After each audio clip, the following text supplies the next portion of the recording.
Hera mengetik pesan dengan jari-jari yang sedikit gemetar. Udah nyampe rumah belum kamu? Tanya Hera. Haidan, yang baru saja selesai mandi, segera membalas. Udah, ini baru mandi, jawab Haidan. Dia mengetik lagi, kali ini dengan nada yang lebih serius. Ra, kalau aku ada salah apa gimana? Please ngomong ya. Can not lose you, tulis Haidan.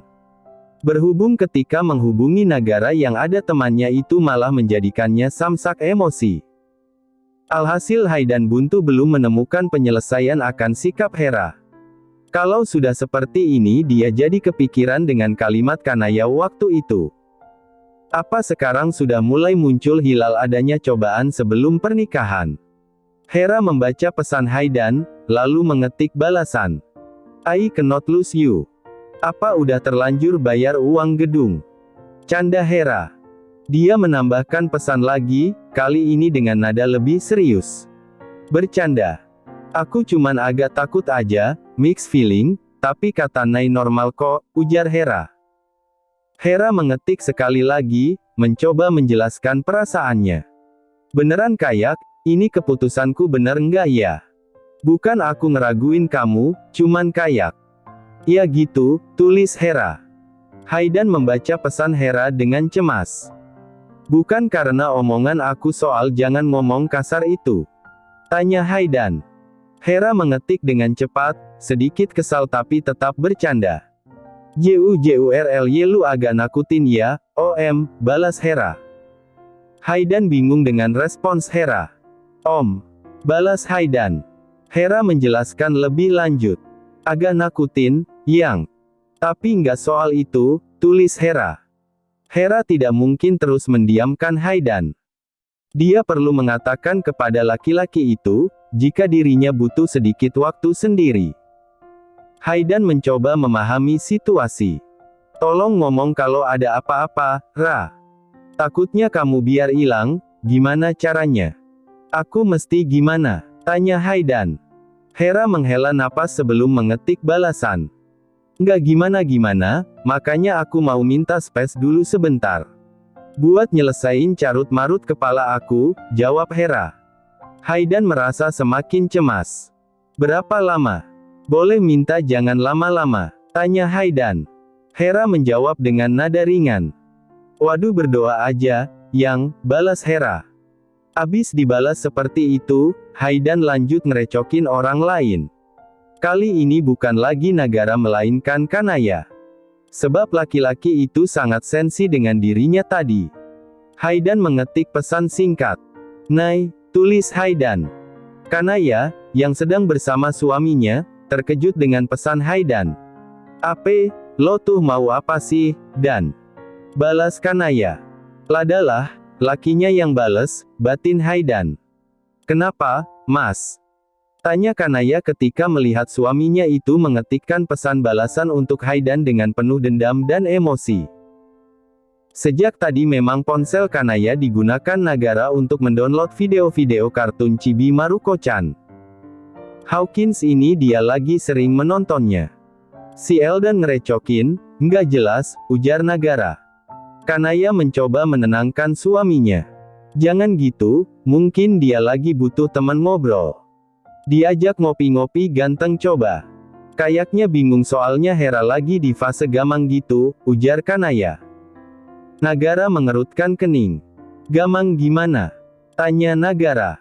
Kanaya menjelaskan dengan santai. Ya gitu, ngambang.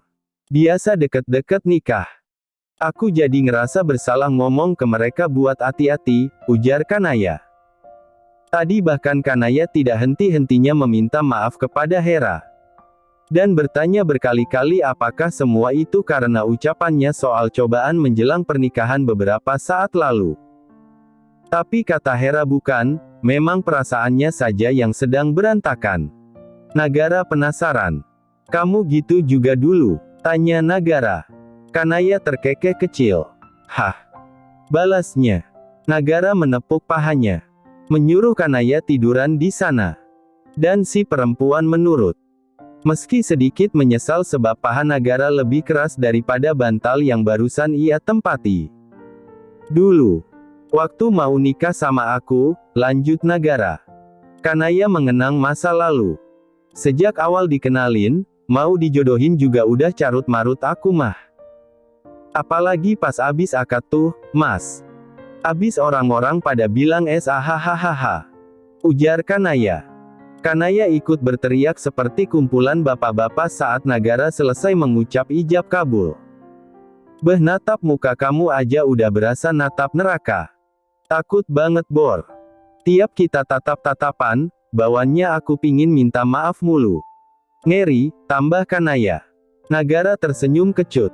Aku dulu nyeremin banget, tanya Nagara. Kanaya mengangguk mantap.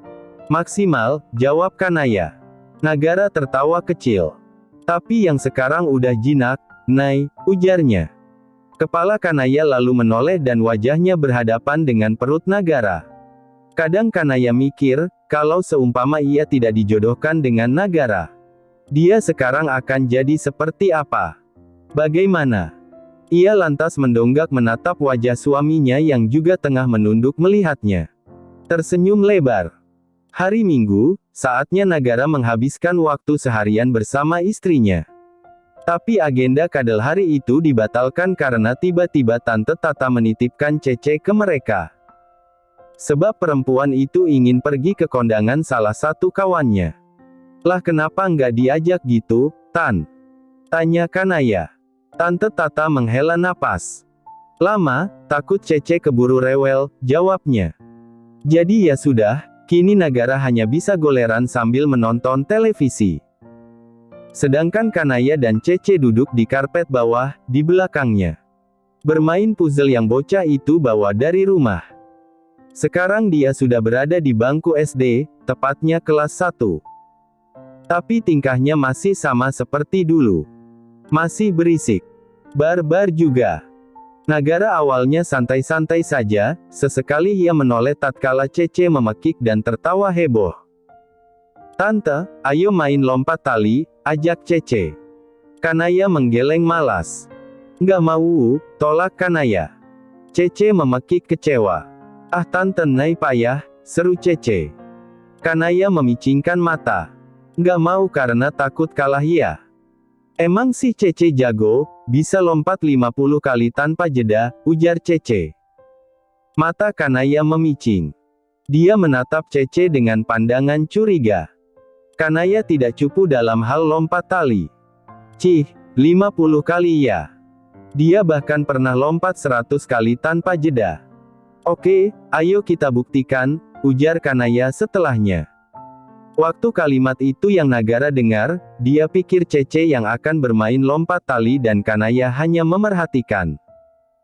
Hanya saja kok suara debaman telapak kaki yang mengenai lantai terdengar keras. Nagara yang penasaran pun beranjak dari tidurnya dan menoleh ke belakang. Alangkah terkejutnya dia saat melihat Kanaya yang tengah bermain loncat tali dengan lincahnya. Berhubung usia kehamilannya kini sudah akan jalan trimester kedua dan syukur sekali morning sickness yang Nagara alami sudah hilang. Walau kadang masih mual sedikit. Perut perempuan itu makin terlihat menonjol. Jangankan main loncat tali, Nagara melihat istrinya jalan biasa saja kadang ikutan engap. Kanaya, udah. Seru Nagara. Kanaya nyengir lalu segera berhenti. Takut dengan sorot mata Nagara. Yang kalau seumpama mengeluarkan laser, pasti sekarang jidatnya sudah bolong. Jangan lompat-lompat kayak gitu. Tante Nay diajak main yang lain aja, ujar Nagara memperingati Cece agar tidak mengajak Kanaya bermain yang ekstrim. Cece mengerutkan kening. Apa tuh, Om? Tanya Cece. Nagara menjelaskan dengan sabar. Cece di sekolah belajar apa aja? Tanya Nagara. Cece mengangkat tangan semangat. Oh ini, Cece diajarin senam sama bu guru, jawab Cece. Nagara mengangguk. Nah bener tuh, Tante Nay diajarin coba senamnya gimana, ujar Nagara. Nagara baru saja akan merebahkan diri kembali, sampai lagu Dino Kuning yang akhir-akhir ini wajahnya sering digunakan sebagai bahan meme terdengar. Karena gerakan dance-nya juga Nagara tahu, dia masih kalem. Tapi saat mendengar suara dua orang di belakang kembali rusuh, Nagara tidak jadi tiduran. Sebab Cece dan Kanaya melakukannya dengan penuh semangat dan energi. Bukan lagi tarian dino kuning menggemaskan. Tapi malah jadi seperti senam Zumba. Ayo, Tan. TUWAGAPAT. Oke. CAECA. Hokya. Seru Cece. Kanaya ikut bersorak. Jos. Sahut Kanaya. Mana Kanaya ikutan menyahut. CAECA. HOEEKKKYA. Teriak Cece sepenuh tenaga. Nagara panik. CE. Astagfirullah, istri OM jangan diajak gitu. Seru Nagara. Nagara tidak lagi bisa menahan pekikannya. Bukannya berhenti, Cece malah makin menjadi. Dia mengulang gerakan tersebut dari awal. Cece. Pekik Nagara tertahan. Lalu mendekap badan Cece agar berhenti bergerak. Cece berhenti, sayangnya Kanaya masih joget. Naya udah. Seru Nagara. Nagara ngeri-ngeri miris melihat Kanaya lompat-lompat heboh. Nggak apa-apa, Om.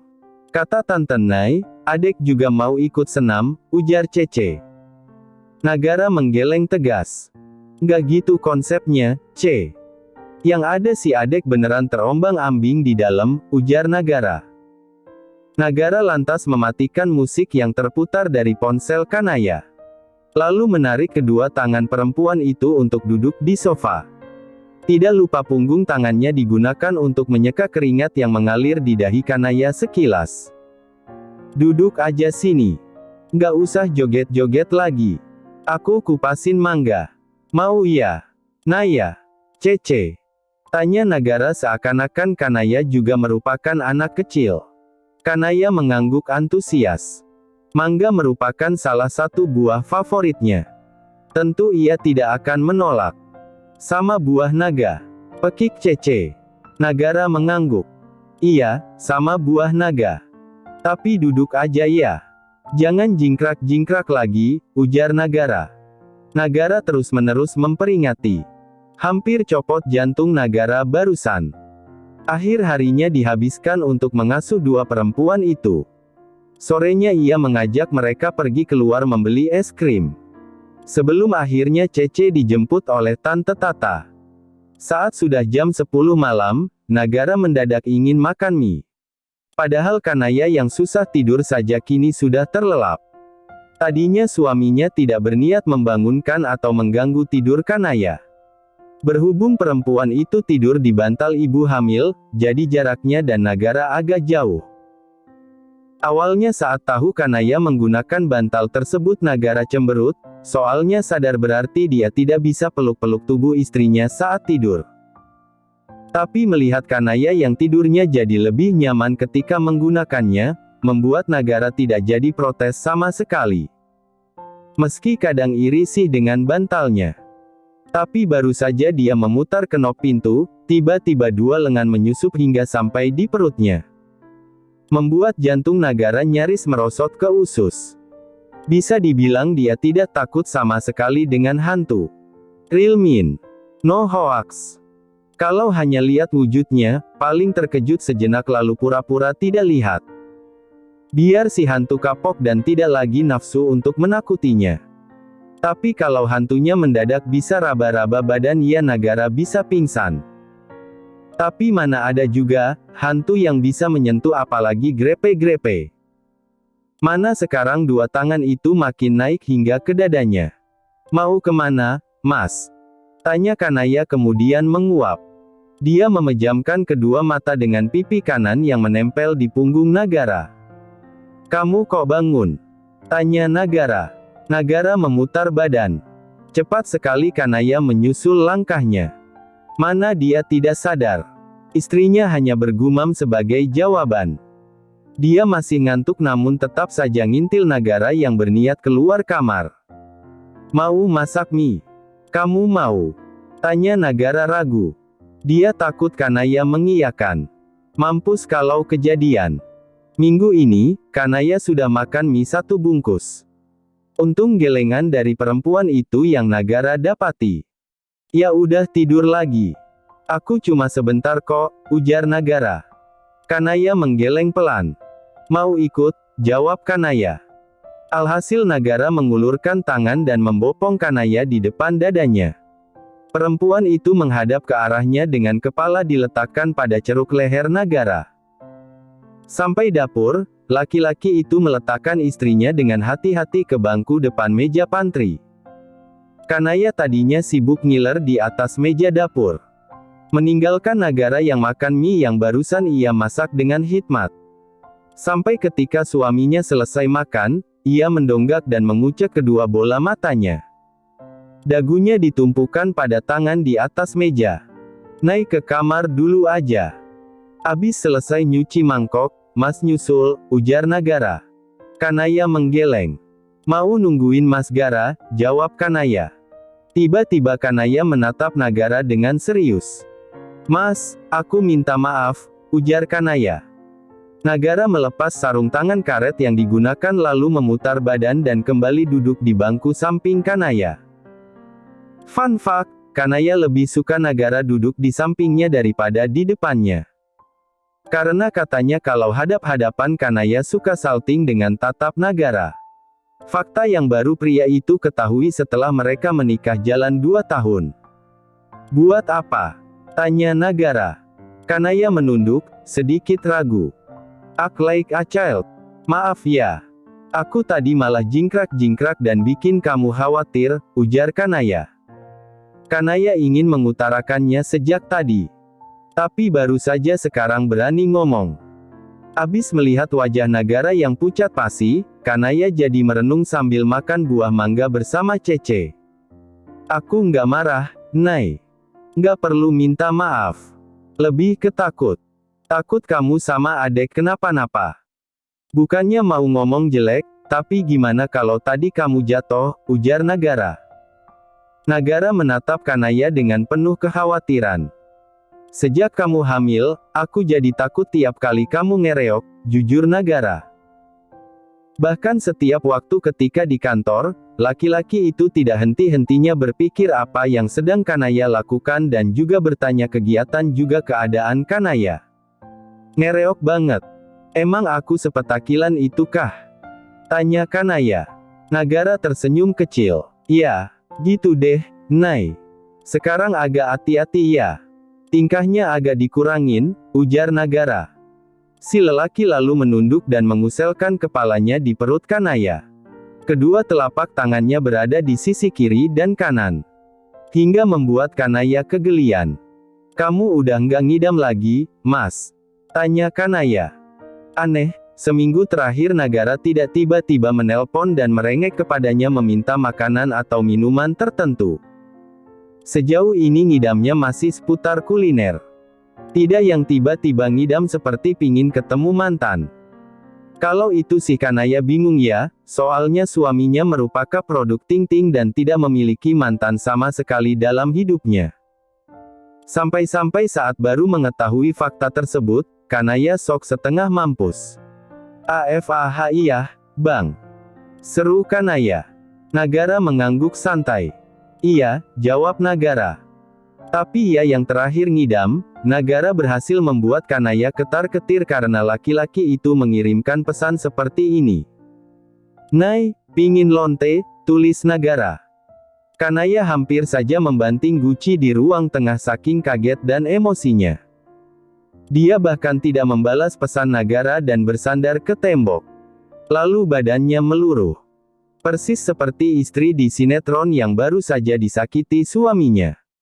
Hingga saat Nagara menelpon Kanaya tidak berbicara apa-apa dan hanya menangis sesenggukan. Sampai Nagara mematikan panggilan tersebut. Nay, itu tadi nangis. Kenapa? Tanya Nagara. Nagara mengetik lagi, panik. Bentar, aku pulang, tulis Nagara. Kanaya mengetik dengan tangan gemetar. Nggak usah, balikin aja aku ke orang tuaku, Mas. Aku nggak ngangka setelah bertahun-tahun dan semua pasang surut yang kita lewati, kamu bisa giniin aku, balas Kanaya. Nagara bingung. Gini gimana? Aku pulang sekarang, tulis Nagara. Kanaya semakin kesal. Nggak usah, sana cari sendiri perempuan lain yang kamu mau. Mentang-mentang aku lagi bunting dan nggak bisa kamu jamah, balas Kanaya. Nagara yang membacanya panik. Hah? Tanya Nagara. Kanaya mengetik dengan penuh emosi. Sana katanya pingin lonte, tulis Kanaya. Nagara akhirnya sadar kesalahannya. Lonte. Lontong sate wajah sedih, balas Nagara. Kanaya terdiam sejenak. Tulis Kanaya. Kanaya mengetik lagi, kesal. NGESELINNNN, seru Kanaya. Di suatu ketika Kanaya lagi gabut-gabutnya di rumah karena Hera sudah sibuk ngurus nikahannya yang akan dilaksanakan minggu depan. Akhirnya setelah penyelesaian emosi dirinya sendiri dan mengobrol dengan Haidan, Hera akhirnya mantap lagi menuju ke jenjang pernikahan.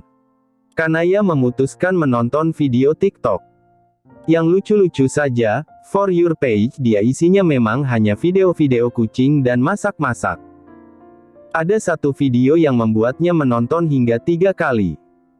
Di mana ada perempuan yang cosplay menjadi kucing, tidak tahu kenapa bisa masuk VIP-nya, padahal yang atas-atas video kucing asli bukan jadi-jadian, manusia yang cosplay jadi kucing. Memakai bando dan juga ekor palsu yang dipasang ke pinggang dengan sabuk. Dia tiba-tiba kepikiran sesuatu. Mas, aku abis nonton video, tulis Kanaya. Nagara segera membalas. Video apa? Tanya Nagara. Kanaya menjelaskan. Kucing, jawab Kanaya. Nagara langsung waspada. Jangan adop sekarang, nanti kamu keteteran. Belum lagi kalau adek udah keluar, ujar Nagara. Kanaya menggeleng dalam hati. Nggak itu. Kamu mau nggak? Tanya Kanaya. Nagara mengerutkan kening. Lihat kamu cosplay jadi kucing lagi. Tanya Nagara. Nah yang kayak gini aja otaknya langsung connect, batin Kanaya. Bukan aku. Kamu. Aku ke kantor ya. Bawa bando sama ekor palsu yang pernah aku pakai, ujar Kanaya. Nagara panik. Nai bercanda kan? Seru Nagara. Kanaya mengirimkan gambar wajahnya dengan bibir mencebik ke bawah. Please, tulis Kanaya. Nagara masih ragu. Wah ini sih pola pikirnya yang kena, balas Nagara. Walaupun begitu, Kanaya tetap nekat tandang dengan membawa paper bag berisi aksesoris yang disebutkannya. Nagara sendiri meratapi nasib di dalam ruangannya. Masa iya dia mesti memakai benda-benda itu? Kalau Kanaya yang pakai malah jadinya imut dan pingin Nagara terkam. Ini kalau dibalik, apa kabar dengan image garang dan dingin yang selama ini Nagara punya? Bablas. Kini melihat Kanaya di ambang pintu, bukannya senyum lebar yang Nagara berikan seperti biasanya. Namun tatapan was-was dan penuh ketakutan. Nai, bercanda kan? Tanya Nagara terus saja mengulang pertanyaan itu. Kanaya menggeleng tegas. Enggak, jawab Kanaya. Nagara mencoba menolak. Aku nggak mau ah. Kamu jangan aneh-aneh, ujar Nagara. Kanaya mendesah dramatis. Iya emang papa gitu, Dek. Nggak pernah mau nurutin permintaan mama. Biarin, udah biasa. Padahal kita udah capek-capek kesini, panas lagi. Cari papa baru aja yuk, ucap Kanaya dramatis dengan menunduk sambil mengelus perutnya dari balik baju yang ia kenakan. Soal bagian yang panas, Kanaya tidak bohong. Sampai-sampai di jalan dia bergumam. Kalau seumpama matahari mau minum Inzana pasti nggak akan sepanas ini. Susah sih disuruh minum obat, gumam Kanaya. Nagara melotot sampai matanya hampir keluar mendengar kalimat terakhir Kanaya. Jangan sampai kejadian. Enak saja, capek-capek Nagara rawat dan beri kasih sayang. Tiba-tiba Kanaya bersama laki-laki lain. Mana bonus produk hasilnya lagi? Ngawur. Seru Nagara.